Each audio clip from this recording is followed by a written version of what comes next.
Assalamualaikum warahmatullahi wabarakatuh. Selamat pagi teman-teman semuanya. Perkenalkan saya Hendra Wahyudi, calon guru penggerak angkatan 10 Kabupaten Banyuwangi. Pada pagi hari ini saya sudah ditemani Bapak Dr. Umar Said, Kepala SMK Darul Ulum Muncar, Bapak. Sehat Bapak? Alhamdulillah sehat dong. Mudah-mudahan sama ya. Amin. Kita semua paling sehat untuk bisa terus beraktivitas, berinovasi, menguatkan vokasi. Siap Bapak. Luar biasa Bapak. Mohon izin hari ini saya ada sedikit ingin ngobrol terkait dengan tugas saya selaku guru penggerak di modul 3.1 Bapak. Ada waktu nggih Pak hari ini Pak? Aturan nggih, siap. Insyaallah. Niki langsung saja nggih Pak, karena supaya tidak terlalu panjang. Yang pertama saya ingin mengajukan beberapa pertanyaan. Yang pertama itu, bagaimana Bapak mengidentifikasi kasus dilema etika atau rujukan moral selama ini di sekolah? Intinya sebelum mengambil keputusan betul Pak.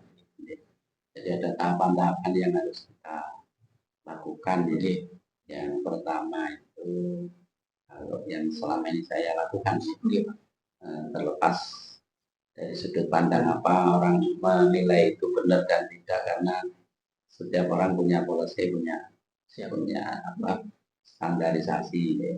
Jadi yang sering kami lakukan pertama adalah mengidentifikasi persoalannya dulu. Dari mengidentifikasi persoalan itu pasti ada pertanyaan, apa sih sebenarnya masalahnya. Setelah itu goalnya apa setelah kita akan menyelesaikan itu. Jadi ada goalnya apa, terus bagaimana langkah-langkahnya. Itu tahapan pertama, mengidentifikasi. Baik Pak, luar biasa Pak. Terkait pertanyaan yang nomor 2 Pak, ini bagaimana proses pengambilan keputusan di sekolah Pak, terutama dalam kasus dilema etika ini Pak? Jadi setelah ada tahapan pertama, kita sudah pegang apa persoalannya, terus apa goalnya, kemudian bagaimana langkah-langkahnya. Yang berikutnya adalah pengumpulan data Bapak yang terkait dengan persoalan tersebut, baik data dari internal maupun komparasi data pembanding dari eksternal. Setelah itu terkumpul data semuanya, kita akan mencoba mengolah data itu, mengolah data dari data-data yang sudah ada, maka muncullah yang namanya perencanaan atau plan 1, plan 2, plan 3 dan seterusnya. Itu langkah-langkah sebelum mengambil keputusan. Jadi setelah langkah-langkah itu, setelah terencana plan 1, plan 2, plan 3, setelah itu kita membuat analisa SWOT. Sebelum final memutuskan. Setelah ada analisa SWOT, kita akan menentukan skala prioritas. Prioritas 1, 2, 3 dan seterusnya.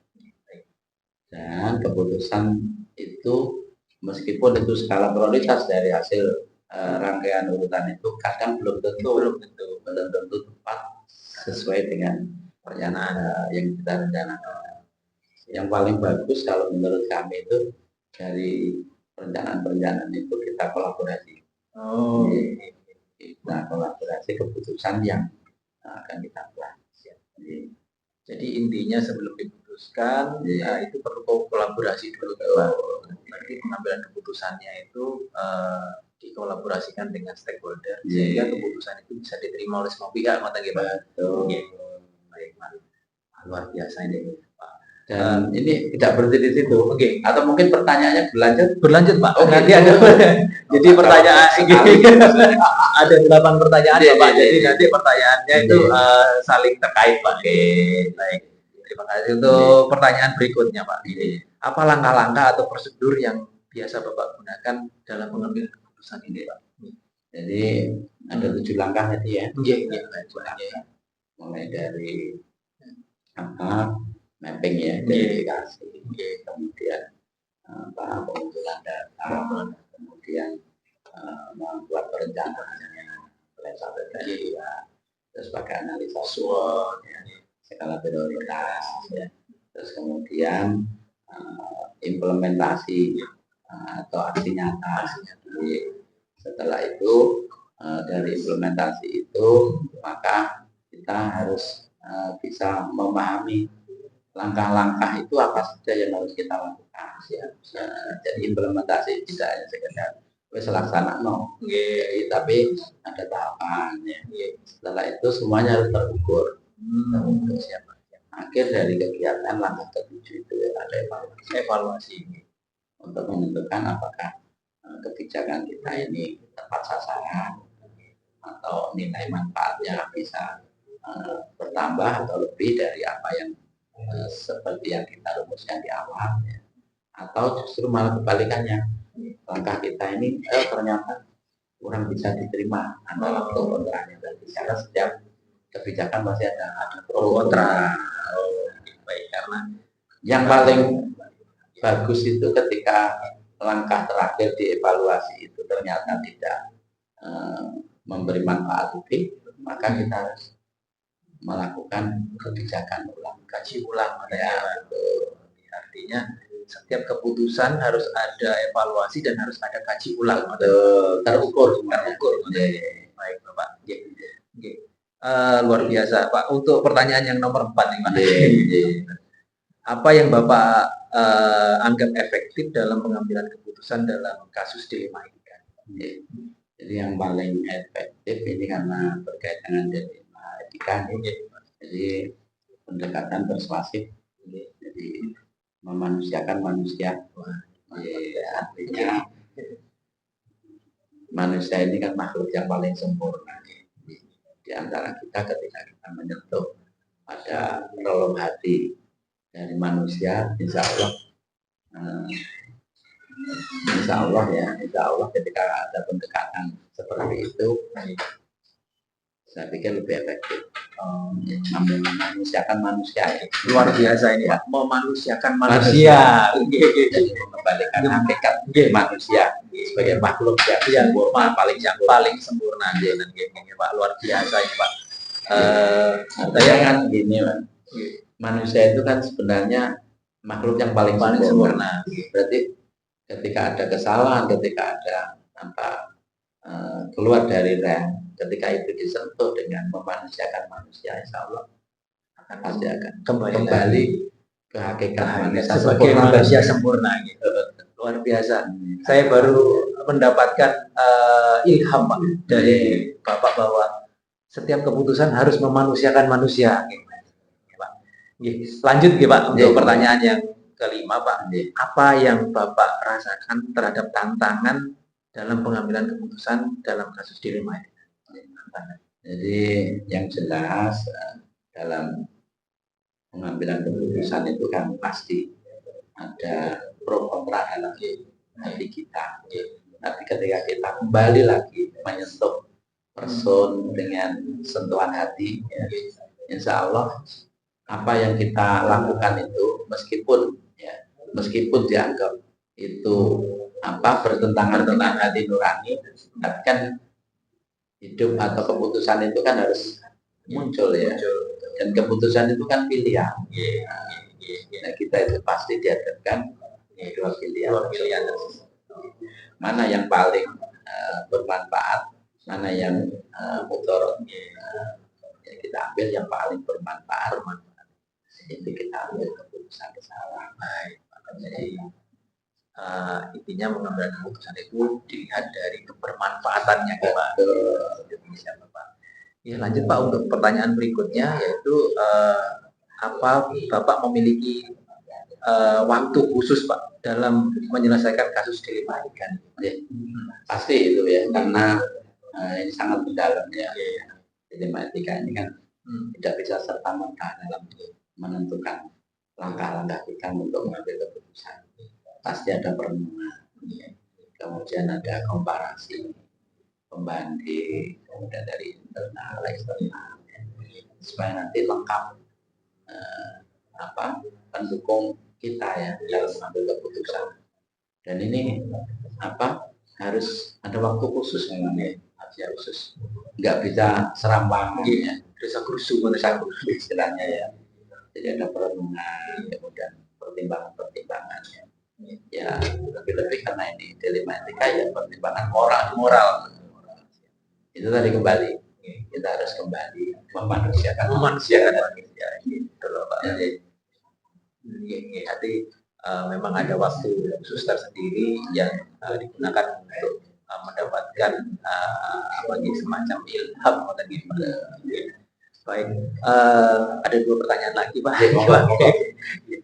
Apa ada seseorang atau faktor tertentu yang membantu Bapak dalam pengambilan keputusan ini? Faktor atau seseorang yang membantu? Tentu kita ini kan tidak bisa sebagai makhluk sosialnya, tidak bisa berpikir sendiri. Pasti di sekitar kita sebagai makhluk sosial pasti kan ada namanya gesekan itu ya. Gesekan dalam artian saling asal-usul di antara kita dan tokoh ya. Ya tentu di atas kita kan ada juga orang yang lebih pintar juga ya. Jadi kita itu kan begini, dalam status kita sebagai kepala sekolah tidak boleh merasa paling ya. Paling itu kan paling pintar, paling ini dan seterusnya. Kita selalu membuka diri. Diri kita ini kan ada kelebihan dan kekurangan. Ya, ketika kita memiliki kekurangan ya tentu kita mencari orang yang bisa diajak diskusi, orang yang bisa memberikan tambahan ilmu. Ya, kita harus selalu membuka diri. Jadi ibaratnya ini loh ya, botol itu ya. Botol itu kalau sudah ada air di dalamnya, ya. Kadang kita itu merasa sudah botol itu penuh, kemudian ditutup. Nah, ketika botol udah ditutup mau digerus, mau diisi kan tidak bisa. Itulah kesalahan fatal seorang pemimpin kalau menurut saya. Jadi harus bisa menerima kritik, bisa menerima masukan. Menurut saya kira-kira begitu. Artinya seorang pemimpin itu harus open minded, Pak. Harus open terhadap kritikan, saran dan sebagainya. Tidak baperan lah. Gaulnya tidak baperan. Yang ada berperan. Wah, luar biasa ini Pak. Pak, ini menuju pertanyaan yang terakhir ini Pak. Apa pembelajaran yang Bapak dapatkan dari pengalaman Bapak dalam mengambil keputusan dari Pak Etika? Jadi luar biasa ya, ini satu pertanyaan yang merupakan kesimpulan dari semuanya. Jadi apa yang sudah selama ini kami lakukan terkait dengan hal tersebut, akan merasa ya, sesuatu itu kalau kita lakukan dengan hati-hati, kemudian dengan tahapan-tahapan yang langkah-langkah yang sudah kita susun bersama ya, pasti di situ ya ada kepuasan tersendiri ya ketika goalnya nanti sesuai dengan apa yang di awal tadi, apa sih masalahnya, goalnya apa. Ketika kesesuaian harapan dan kenyataan itu mendekati 100%, merasa ada kepuasan luar biasa. Jadi itu, dan nanti impactnya juga ke kita. Kita selalu yang namanya apa yang kita putuskan harus kita pertanggungjawabkan kepada Allah ya sampai kita bisa. Jadi tanggung jawab itu tidak hanya sekedar lesan, tapi tanggung jawab kepada Allah sang pencipta kita. Ya, karena nanti keputusannya itu akan juga berimpact, berdampak juga kepada manusia yang lain. Gitu. Jadi itu intinya setiap keputusan itu harus memanusiakan manusia. Baik Pak Umar, terima kasih atas waktunya. Sudah pertanyaan yang terakhir. Intinya teman-teman calon guru penggerak bahwa seorang pemimpin itu harus open minded dan tidak berperan. Yang kedua, pemimpin itu harus bisa memanusiakan manusia, terlebih kalau kita di dunia pendidikan harus bisa memanusiakan murid-murid kita. Terima kasih Pak Umar atas waktunya. Mohon maaf bila mana ada pertanyaan yang kurang berkenan Pak. Sama-sama, sukses untuk semuanya. Terima kasih. Salam bahagia selalu. Wassalamualaikum warahmatullahi wabarakatuh. Waalaikumsalam warahmatullahi wabarakatuh.